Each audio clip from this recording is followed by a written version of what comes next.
15 വയസ്സുള്ള പൊന്നമോന് ഇബ്രാഹിമിനെ ഖന്ദൂസി റളിയല്ലാഹു അൻഹു നൽകുകയാ. സുബ്ഹാനല്ലാഹ്.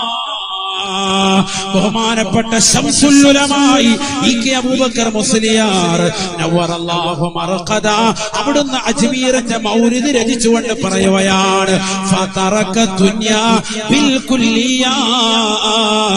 ദുനിയാവ് മുഴുവനും വല്ലാം മറന്നു പോവുകയാണ്, ദുനിയാവ് മുഴുവനും വിട്ടുപോകുകയാണ്, സുഹദിന്റെ ലോകത്തേക്ക് പോകുകയാ. ഖാജാ മുഈനുദ്ദീൻ ദിസിൽ അജ്മീരി റളിയല്ലാഹു അൻഹു ദുനിയാവ് മറന്നുപോയി. ആഖിറത്തെ പറ്റിയുള്ള ചിന്തയാണ്. 15 വയസ്സ് മാത്രമേ പ്രായമായുള്ളൂ. കാരണം എന്താണ് ചെറുപ്പക്കാരാ? കാരണം എന്താണ് പ്രിയപ്പെട്ട മുത്തല്ലിമേ? ഒരു പ്രായം ചെന്നതായ അല്ലാഹുവിന്റെ ഔലിയാക്കളിൽപ്പെട്ടതായ മഹോന്നതനായ വ്യക്തിയെ ബഹുമാനിച്ചു, ആദരിച്ചു, അദ്ദേഹത്തിന് സൽക്കരിച്ചു, ഒരു ഈത്തപ്പഴം നൽകി സൽക്കരിച്ചു. അദ്ദേഹം തിരിച്ചിതാ ഭക്ഷണം നൽകുകയാണ്.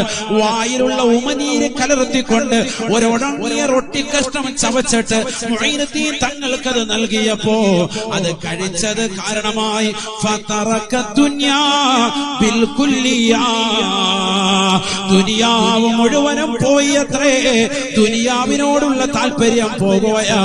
ഈ ദുനിയാവ് വെട്ടിപ്പിടിക്കണമെന്നുള്ള ചിന്ത 15ാമത്തെ വയസ്സിൽ അല്ലാഹു പരിപൂർണമായി എടുത്തു കളഞ്ഞു. ഇത് ബറക്കത്തുള്ള നാവ് കൊണ്ട്, ബറക്കത്തുള്ള ഉമനീര് കലർത്തി അല്ലാ എന്ന് വിളിക്കുന്ന നാമങ്ങളിലൂടെ, ദിക്ർ ചൊല്ലുന്ന നാമങ്ങളിലൂടെ, ഖുർആൻ ഓതുന്ന വ്യക്തിയുടെ നാവിലൂടെ ഒരു റൊട്ടി കഷ്ണം ഉള്ളിലേക്ക് ചെന്നപ്പോഴാണ്. അതുകൊണ്ടല്ലേ ഖുർആൻ പറയുന്നത്, കുലൂ ഹലാലൻ ത്വയ്യിബാ വഅമലൂ സാലിഹാ. കഴിക്കണേ, ഭുജിക്കണേ, നിങ്ങൾ സൽക്രമം ചെയ്യണേ, ഹലാലായത് ഭുജിക്കണേ, ഹലാലായത് കുടിക്കണേ. ഹലാലായത് കഴിച്ചാൽ, ഹലാലായത് ഭുജിച്ചാൽ മാത്രമാണ് സുഹൃതം ചെയ്യാൻ പറ്റുകയുള്ളൂ. നമസ്കരിക്കാൻ